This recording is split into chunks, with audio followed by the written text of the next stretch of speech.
Yeah, we have with us historian, writer, Mr. William Hamilton Dalrymple. Mr. William, hearty welcome to Kerala. Thank you so much. So I think Kerala has played a crucial role in your romance with India. So do you have any projects on Kerala in the pipeline? I should find some because I do love coming here. And every time I step out of the plane at Trivandrum or Kochi or Calicut, I think, oh, why don't I live here? I think it's one of the most beautiful, one of the most complex, one of the most interesting regions of India. I did have a plan once to write a book on the whole St. Thomas legend and the historicity or otherwise of that story. It never happened. I did a documentary about it, but never did a... And I've written, there's 2 stories in 9 Lives. There's 1 story in Age of Kali, but so far it's a part of India I've written less about. Obviously my focus has been on Delhi and the Delhi region. But I would love to find a way somehow to do a Kerala book. So this a book on the legend of St. Thomas. This was a plan I had about 10 years ago. In your mind? No, I don't think it'll ever happen as a book. But I think I could easily imagine doing a long article within a book. Within a book. But I haven't worked out how yet. Wonderful. And in fact, you came to India in 1984, if Correct. I'm right. Correct. And that was a very significant year as far as modern Indian history is concerned. Three tragedies struck India in 1984. Bhopal, the assassination of Indira Gandhi, the Sikh massacre, yep, and the Bhopal gas tragedy. So how has been the impact of that year in your journey across India? So all those events took place in the autumn of 1984, by which time I was back in Cambridge, beginning my university career. But that year, nonetheless, for personal reasons, totally changed my life. And I'm still here 30 years later as a result. I've never really thought of living anywhere else since I fell in love with this country, and this is my home. And you just mentioned about Bhopal gas tragedy again, how the multinational corporations evade the scrutiny. Law. Correct, correct. That's very much the story of my next book, and the company was the first great multinational, and everything today that one reads about corporate lobbying, about corporations queering the pitch of parliaments, bribing legislations, whether it's corporate lobbying in the States or whether it's Adani and Reliance in India. This begins with the company, with East India Company. And the whole story of how the East India Company managed to bribe Parliament is a huge part in this next book. Within 50 years of the founding of the Parliament, within 50 years of the founding of the company, sorry, there was the first parliamentary inquiry in 1650 into the lobbying by the company, corrupt lobbying of parliamentarians. So that whole story of corporate lobbying has its base and origin in the East India Company. And the process of undermining the core foundations of democracy, I think that's still going on. Yeah, and what makes... I'm always very keen that my history books tell contemporary stories through historical lenses. So the White Moguls was all about racism and multiculturalism in a period when that was an important theme. I then moved on to the whole story of Islamophobia with the last Mughal. Return of a King was about the British and other states invading Afghanistan and the parallels between what was going on in 1839 and what's going on today, or what was going on in the last decade. And now this is a book about corporates and corporate violence in the age of Trump. So I think it's a very relevant story, and I'm very proud to be telling it. So history has now been so poetical in writing till you came into the scene, I think, in India. And when you go for a subject, I think you have always in mind some interesting, exciting episodes in history. How is it that? How do you take up your work, in fact? The great art is to try and find a subject which will interest me for 2 or 3 years. Because these books are well, no, not 2 or 3, 4 or 5 year projects. But also to find something that's relevant, something that I think will work in every country in the world. If you're to make a living as a writer, you can't just necessarily write the subject that most interests you. It's also something which you have to feel would be relevant to readers in Australia and America and Britain. And I managed to do that. I managed to find subjects that I'm interested in, which is also something that would translate internationally. Maybe when I'm in my 70s or something, I'll start writing books that I want to write only for myself, such as my own family history or a memoir or something. I would love to do that, but I think another 20 years of work before then. So I've been working for the last 5 years on a history of the East India Company. People in India and Britain still talk about the British taking over India, but it was much worse. It was a corporate takeover by a single multinational. The takeover of India between 1765 and 1803 was not commanded out of Downing Street by the British government. It was out of Leadenhall Street in the city of London by a corporation looking for its shareholders' profit. In a sense, much more sinister and much more bizarre. I mean, nowhere else in world history has a corporation seized an entire subcontinent, and it seems something that needs explaining, particularly when we are, in a sense, in an age of corporate violence, when a businessman, a real estate businessman like Trump is now sitting in the White House. And so much of modern corporate shenanigans, corporate corruption, corporate violence sees its first incarnation in the East India Company. I think it's an incredibly topical story. It's also one that has weird echoes with the present, and Trump and Clive are like two sides of the same person. They're very similar characters.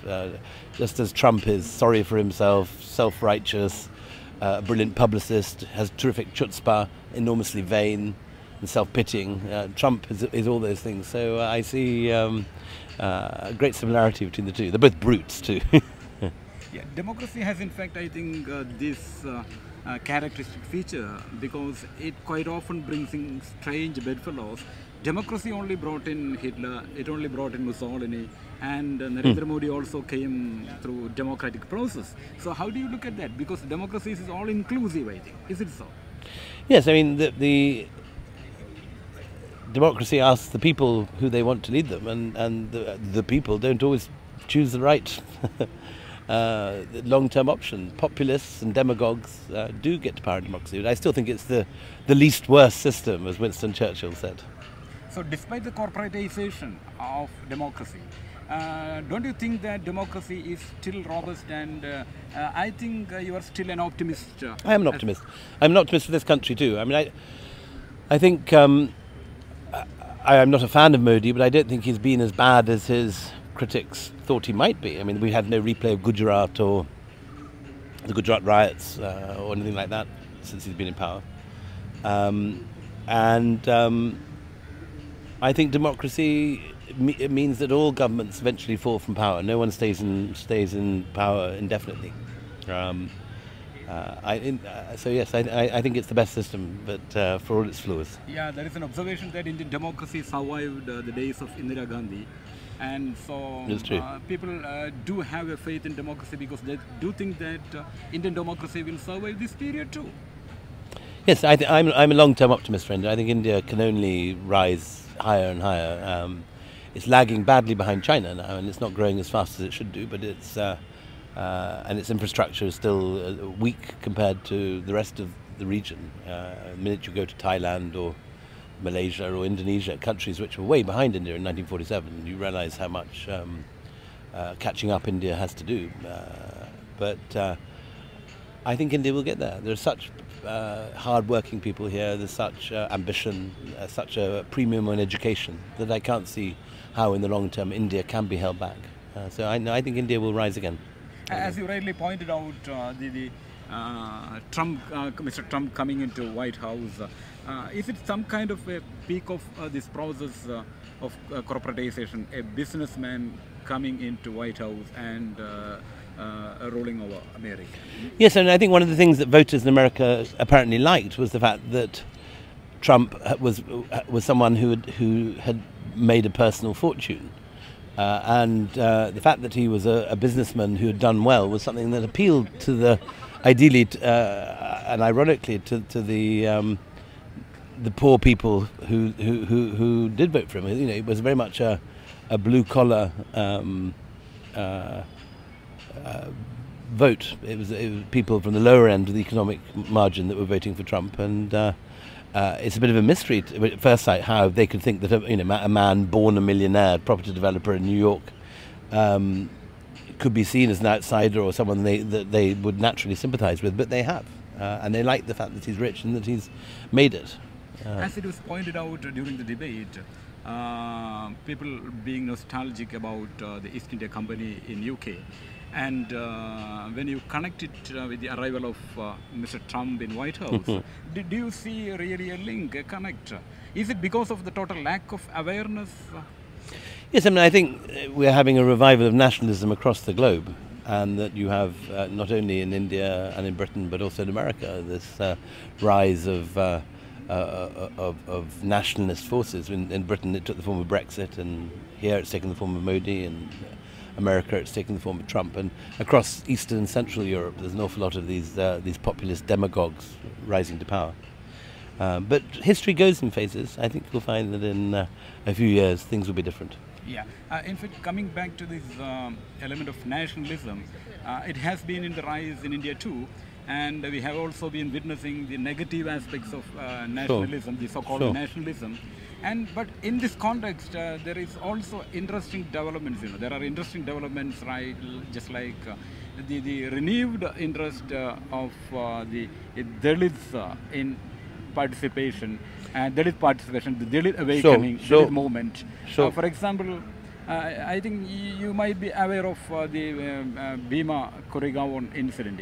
You have been looking. I don't know that, but I've been very impressed by Sujata Gidla, who's here, an extraordinary Dalit writer who was also at Jaipur last week, and a conductor on the New York subway, who's an extraordinary voice of Dalit anger and resistance in many ways. In fact, I read somewhere that you have been looking into the period of anarchy. That is the East India Company period. This is the period when the Mughal Empire fragments after Nadir Shah destroys the treasury at the centre, and power fragments out into India, and this is a period of terrific disruption all over India. Sometimes positively, you get the rise of strong regional states like Awadh and Hyderabad, the Maratha state. But I think if you had lived in the region around Delhi in that 100 years, you'd have just felt it as a period of lawlessness and banditry. So I'm just coming back to the East India Company project. So this corporatization of democracy. So how the people of India or the people anywhere else who live in democracy, how they will be able to tackle this issue? Well, I don't think it's fair to talk about the corporatization of democracy, but what you do have is corporate influence on democracy. So, as we all know, the BJP victory was achieved by massive and unprecedented corporate donations from groups like Adani, Reliance, and so on, Tatas. And this, influences elections. The amount of money that a party has to spend on election posters and so on is something which influences the result. But I don't think that's the same as having democracy corporatized. I think it's the will of the people is heard in the end, and for every election victory, the same parties inevitably face defeat sooner or later. the new information revolution, the arrival of technocracy, and in fact, there is a new batch of young people who really believe in liberal democratic principles. So, do you think that the future of India or any democracy, as for that, is really safe in the hands of the new young generation? I'm not a fortune teller, so I have no idea. But I do think that democracy is very strong here, and I think that it's impossible to imagine another Indira Gandhi coming along and suspending democracy and declaring an emergency. I think that for all the problems, I do believe India will remain democratic and will become ever more prosperous. Thank you so much. That's wonderful. Thank you very much. It was a pleasure talking to you. Thank you. I'm sorry, I'm very tired.